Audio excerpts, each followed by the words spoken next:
श्री सद्गुरु महाराज की जय।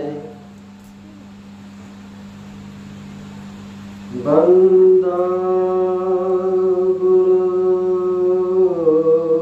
पद कंद कृपा सिंधु नरूप हरे महामोह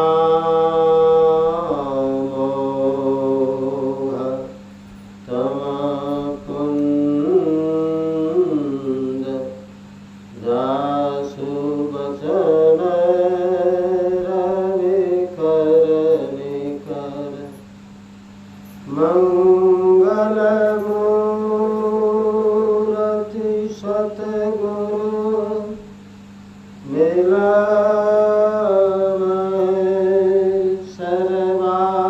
सर्वाधार मंगलमय मंगल करन बारंबार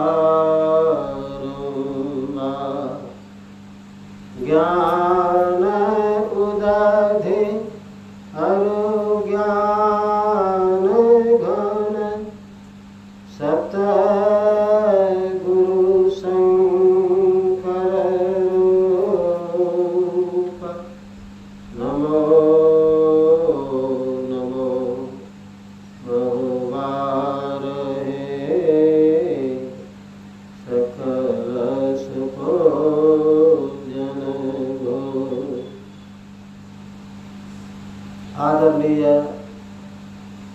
धर्म प्रेमी सज्जन वृंद तथा आदरणीय माताओं एवं बहनों, ध्यान साधना शिविर का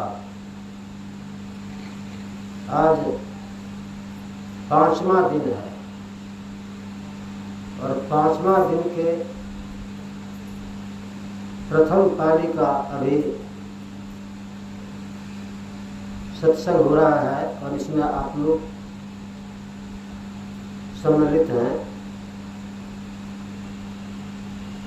स्तुति प्रार्थना के पश्चात वेद मंत्र का पाठ हुआ,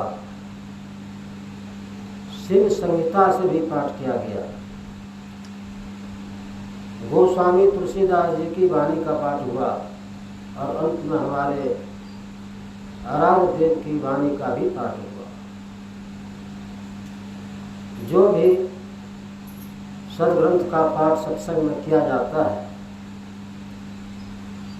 सबका एक ही लक्ष्य होता है, ब्रह्म या ईश्वर। सब ग्रंथों का लक्ष्य वही है, ब्रह्म या ईश्वर।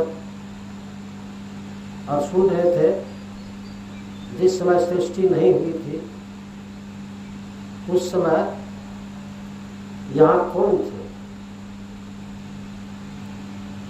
इसका पता किसी को नहीं, क्योंकि उस समय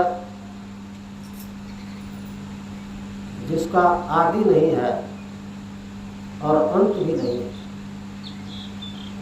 जो एक ही एक है, जो ससीम है, ससीम सीमा रहित, जिसका अंत नहीं है, वही थे। उनके बारे में कोई भी नहीं कह सकता है कि वह कैसे थे, और उन्हीं से संसार बना या सृष्टि हुई। सुंदरदास जी की वाणी में है, ब्रह्मत्व पुरुष अनु प्रकृति प्रकट भई, प्रकृति ते महत्त्व पुनि अहंकार है, अहंकार ते 3 गुण सत्व रजतम, तम होते महाभूत विषय प्रसार है, रज होते इंद्रिय दश पृथक पृथक भई, सत्व होते मन आदि देवता विचार। यानी ब्रह्म से इस क्रम से संसार की रचना हुई, जिस संसार में हम लोग हैं, और सब जीवों में परमात्मा ही अंश रूप में है। तो इसे सबके शरीर में जीव है।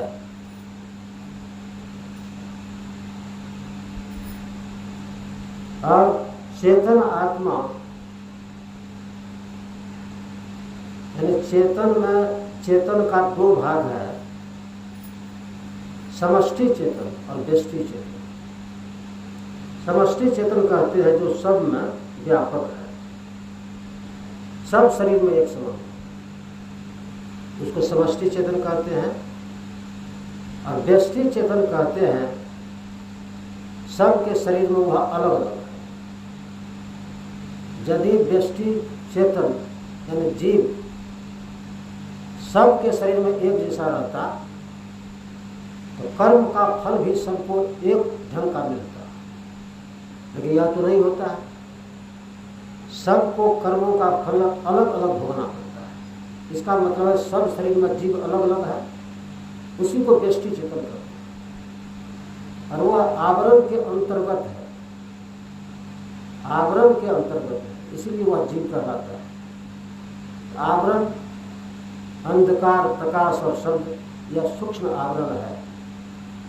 और इसके ऊपर चेतन आत्मा के ऊपर 4 जड़ शरीर है। तो 4 जड़ शरीरों में से एक शरीर को तो हम लोग देखते हैं, खून चमड़ा का बना हुआ यह स्थूल शरीर है, इसको हम लोग देखते हैं। लेकिन इसके अंदर सूक्ष्म है, कारण है, महाकारण है, उसको नहीं देखते। साधना विशेष के द्वारा उन सब शरीरों का अनुभव होता है। तो 4 जड़ शरीर है, स्थूल, सूक्ष्म, कारण और महाकारण। यह चारों जड़ शरीर चेतन आत्मा के ऊपर है। जब तक चारों शरीरों से आगे नहीं जाएंगे तब तक अपने की जानकारी नहीं होगी। तो शरीर को घूंघट भी कहीं कहीं कहा गया। तो संत कबीर साहब ने कहा, घूंघट का पट खोल दे तो को पीर मिलेगी। यानी शरीर रूपी घूंघटों को खोलो, तुमको पीर मिलेंगे, परमात्मा मिलेंगे। इसका मतलब है इन सब आवरणों के अंदर जीव पड़ा हुआ है, इसीलिए यह दुखी है। तो संत महात्मा लोग कहते हैं कि आवरण को हटाना होगा, इसी के लिए अंतर साधना की बात आती है। हम लोग गाते हैं रोज, जीवात्म प्रभु का अंश है, जस अंश नभ को देखिए, घट मठ प्रपंचन जन्म मिटे, नहीं अंश कहना चाहिए। अंश 2 तरह का होता है, एक होता है भिन्न अंश और दूसरा होता है अभिन्न अंश। तो भिन्न अंश कहते हैं जैसे पेड़ से जो पत्ता टूटकर नीचे गिर गया, तो टूटा हुआ पत्ता फिर पेड़ में जाकर नहीं लगेगा, यानी अलग हो गया तो अलग ही रहेगा, इसको भिन्न अंश कहते हैं। और पेड़ से जो फल टूट करके नीचे गिर गया तो गिरा हुआ फल फिर से पेड़ में नहीं लगेगा, वो बिल्कुल अलग हो, यही हुआ भिन्न अंश। और दूसरा है अभिन्न अंश, किसी कारण से अंश बना है, वह कारण समाप्त हो जाने से वह अंशी में जाकर मिल जाएगा। तो जीवात्मा जो है यह अभिन्न अंश है, भिन्न अंश नहीं है। और आवरण के चलते यह अंश बन गया है। तो जैसे उदाहरण दिया, महदाकाश का अंश मठाकाश है, घटाकाश है। तो महदाकाश किसको बोलते हैं? सबसे बड़ा जो आकाश है, सबसे बड़ा आकाश। और आकाश किसको बोलते हैं? खाली जगह को, शून्य। तो सबसे बड़ा जो खाली जगह है इसको कौन आकाश बोलते हैं? इसको बोलते हैं महदाकाश। इतना बड़ा आकाश है कि इसी के अंदर सूर्य है, चंद्रमा है, अरबों तारे, धरती, सारी दुनिया, इसको बोलते हैं महदाकाश। अब उसी आकाश में मकान बना लिए, मकान में छत हो गई, दीवार हो गई, उसके भीतर में भी आकाश है, मकान के भीतर। तो मकान जब बनाए तो उसके भीतर में भी आकाश है। तो मकान के अंदर में जो आकाश है उसको कौन आकाश बोलते हैं? उसको बोलते हैं मठाकाश। जैसे आवरण पड़ गया उसे नाम बदल गया मठाकाश, मठ के अंदर का आकाश। और कहीं जाते हैं अधिवेशन में, सत्संग में, वहाँ शामियाना लगी हुई रहती है और उसके नीचे में हम लोग बैठते हैं, तो पर्दा लगा हुआ है ऊपर, उसके नीचे बैठते हैं, उसके नीचे में आकाश है, तब हम लोग बैठते हैं। उसको कौन आकाश बोलते हैं? उसको बोलते हैं पटाकाश। पर्दा पड़ गया है, उसके अंदर का आकाश हुआ पटाकाश। और घड़ा, घड़ा के भीतर में भी आकाश है, तो घड़ा जब बन गया उसके भीतर में भी आकाश है, उसको कौन आकाश बोलते हैं? घटाकाश। तो पहले से एक ही आकाश था, जैसे जैसे आवरण पड़ते गया वैसे वैसे उसी आकाश का नाम बदलते गए। तो जैसे आवरण पड़ा वैसे कहने लग गए मठाकाश, तो पटाकाश, तो घटाकाश। और जब घड़ा को फोड़ देंगे तब कौन आकाश बोलेंगे? घड़ा को जब फोड़ देंगे तो दोनों एक हो गया, घड़ा का आकाश और यह आकाश दोनों एक। अब तो घटाकाश नहीं बोलेंगे। उसी तरह से पर्दा को हटा दिए तब पटाकाश बोलेंगे, तब नहीं बोले, तब दोनों एक हो गए। उसी तरह से मकान के अंदर जो आकाश है मठाकाश, मकान को तोड़ कर गिरा दीजिए तब कौन आकाश बोलेंगे? जो पहले से था वही है। तो उसी तरह से जीव के ऊपर जो पर्दा है, जब तक पर्दा है तब तक जीव कहलाता है। और जैसे पर्दा हटेगा तो मिलने में देर नहीं होगी, तब यही पीप हो जाएगा। तो पर्दा को हटाने की बात है, इसी के लिए विशेष साधना की जरूरत होती है। पर्दा कैसे हटेगा, आवरण कैसे हटेगा? तो गुरु महाराज जी कहते हैं जीवात्म प्रभु का अंश है, जस अंश नभ को देखी घट मठ प्रपंच जन्म मिटे, नहीं अंश कहना चाहिए। जैसे ही आवरण हटेगा, पर्दा हटेगा, वह जीव पीव हो जाए। और भगवान राम हनुमान जी को मुक्ति उपनिषद में उपदेश करते हैं, दर्शना दर्शने हित्वा स्वयं केवल रूपतः यह आस्ते कपि शार्दुल ब्रह्म स्वब्रह्म विद स्वयं। हे कपि शार्दुल, दृश्य और अदृश्य को त्याग कर पुरुष केवल स्वरूप हो जाता है। वह केवल ब्रह्मज्ञानी नहीं, स्वयं ब्रह्म ही हो। और जानत तुम ही हो ही जाए। तो हमारे गुरु महाराज जी कहते हैं हम प्रभु प्रभु एक ही होई, द्वंद्व अनुद्वैत रहे नहीं, यानी दूसरा नहीं रह जाता है। तो जो आवरण को हटावेंगे तब हम अकेले होंगे और अपने की जानकारी होगी। जब आवरण हट जाएगा तब शांति की प्राप्ति भी उसको होगी। जब तक आवरण के अंदर है तब तक पता नहीं कितना जन्म हुआ और कितना जन्म होते रहे। एक बार जन्म लिया फिर मर गया तो उसमें कितना कष्ट होता है।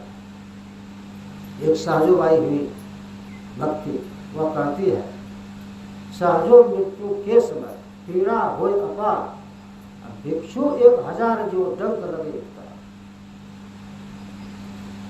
एक भिक्षु यदि किसी को काट ले तो इतना दर्द होता है कि उसको लगता है कि अब नहीं बचेगा, इतना दर्द होता है एक भिक्षु के काटने से।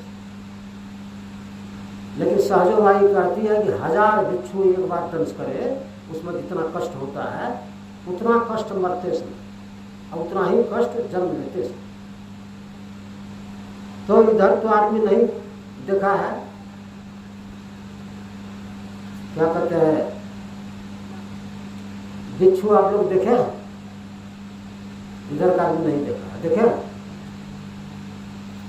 कोई देखा है भिक्षु? नहीं देखा, कोई नहीं देखा, इधर है ये नहीं। तो उधर जो है झारखंड में बहुत है, तो जो है दोनों बगल में उसको जो है शरीर का बराबर जो होता है ना, जैसे केकड़ा होता है, केकड़ा, तो केकड़ा कैसे होता है? उसको बहुत पैर रहता है, दोनों तरफ से पैर रहता है और पीठ दोनों बगल में जो है, दोनों बगल में जो है उसको क्या कहते हैं, लंबा जैसे मुंह रहता है। गप क्या करते हैं, जब बोल रहे हैं उधर गप कर देते हैं। तो दोनों बगल में जो है मुंह होता है उसका, केकड़ा को छोटा होता लंबा, केकड़ा को, और दोनों बगल पैर रहता है, खूब पूरा पैर रहता है, एक दो नहीं ढेरी केकड़ा को। बिच्छू का बनावट उसी तरह का होता है, लेकिन बिच्छू का शरीर बड़ा होता है और उसका जो फन होता है दंश करने का फन, केकड़ा को छोटा होता है, उसका लंबा होता है, सुनिए पर उसका लंबा होता है, पूरा लंबा होता है। और जैसे सर्प होता है डंक मारता है, वैसे वो डंक मारता है बिच्छू। उसको भी दो ठो रहता है, एक ठो से भोजन करता है, एक ठो से डंक मारता है। एक बार यदि मार देगा डंक, उसको इतना दर्द होगा, उसको कहीं चैन नहीं होगा। एक बार डंक मार देगा, इतना दर्द होता है और उसको लगेगा हम नहीं बचेंगे, इतना कष्ट होगा। एक बार डंक मार देगा तो सांप जब डंक मारता है तो उसमें दर्द उतना नहीं होता, लेकिन भीतर भीतर विष चढ़ने लगता है शरीर में। लेकिन बिच्छू जब डंक मारेगा तो दर्द इतना होगा उसको बर्दाश्त नहीं। तो बिच्छू जो मारता है डंक तो जल्दी आदमी नहीं मरता है, उसका इलाज करने से वो ठीक हो जाता है, लेकिन दर्द इतना होता है कि उसको लगता है बचेंगे। एक बार मारने के बाद एक जगह सत्संग करने गए थे और वहाँ जो है सब लोग बैठा था सत्संग सुनने, गर्मी का समय, गर्मी में ही बिच्छू निकलता है बाहर। तो जो है बाहर निकल गया, सत्संग में आ गया, बगल में आदमी पीछे में आ गया। और शाम का समय था, अब वो जो नजदीक गया देखा नहीं, थोड़ा चपा गया होगा, चपा गया तुरंत डंक मार दिया, पीछे में बैठा हुआ। अब जैसे डंक मारा पूरा जोर से रोने लगे। अब तो हलचल हो गया सत्संग में, अब उसको उठा के ले गया, अब कहता हम नहीं बचेंगे, इतना दर्द होने लग गया। अब ले गया वैद्य के पास, किसके पास, तब उसको इलाज किया, तब धीरे धीरे उसका दर्द घटा। एक बिच्छू में इतना कष्ट है डंक मारने से, साजू बाई कहती 1000 बिच्छू जब डंक मारेगा तो उसको कितना कष्ट होगा। उतना कष्ट होता है मरते समय, और उतना ही कष्ट होता है जन्म लेते समय। एक बार जन्म लेने में मरने में कितना कष्ट हो, और यदि बराबर जन्म हो मरण हो कितना कष्ट हो, ठिकान नहीं। तो भगवान बुद्ध लिखा है, भगवान बुद्ध ने कहा कि आदमी कितना बार मरा पहले, यदि सब हड्डियों को जमा करके रखा जाता तो हड्डियों का एक बड़ा पर्वत बन जाता, और सब मांस को रखा जाता एक बड़ा नरक बन जाता, और यदि आंसू को रखा जाता, कितने जन्मों में कितना रोए हैं, सब आंसू को रखा जाता एक महासागर बन जाता। कहने का मतलब है कि आज से जन्म नहीं हुआ, बहुत समय से जन्म हुआ।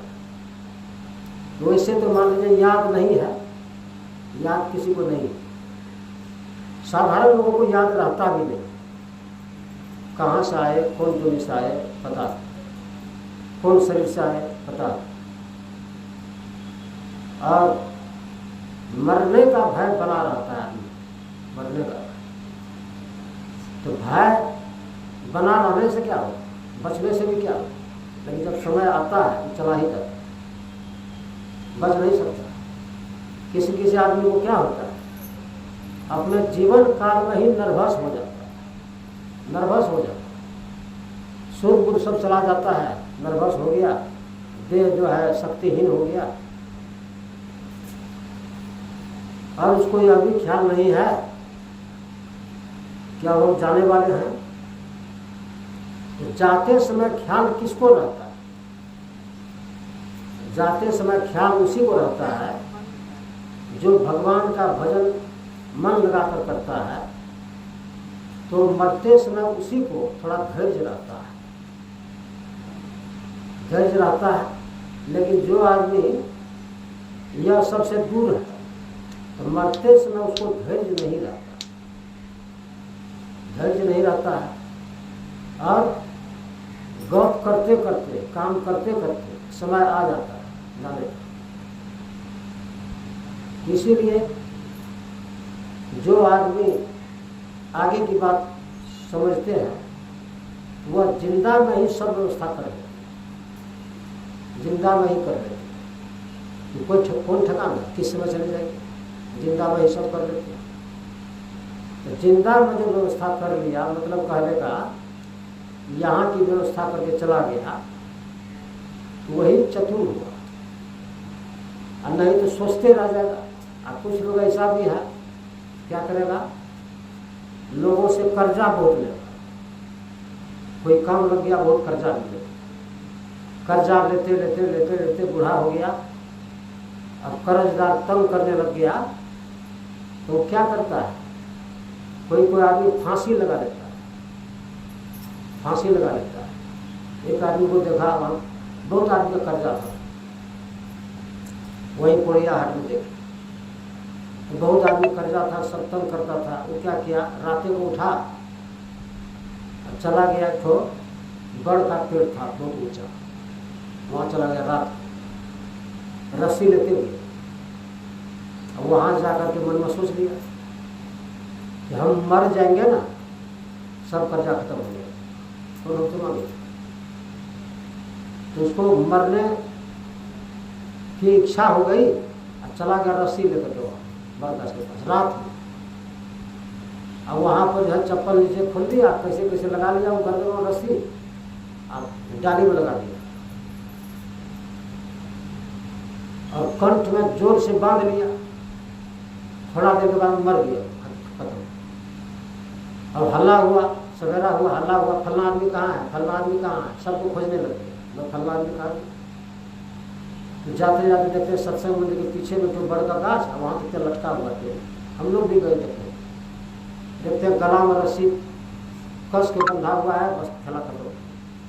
अब देखिए, ये तो महापापी है, ऐसा करेगा, सबका कर्जा लेकर के मर गया। अब तो कुछ नहीं कहेगा, खुद कर्जा मर गया।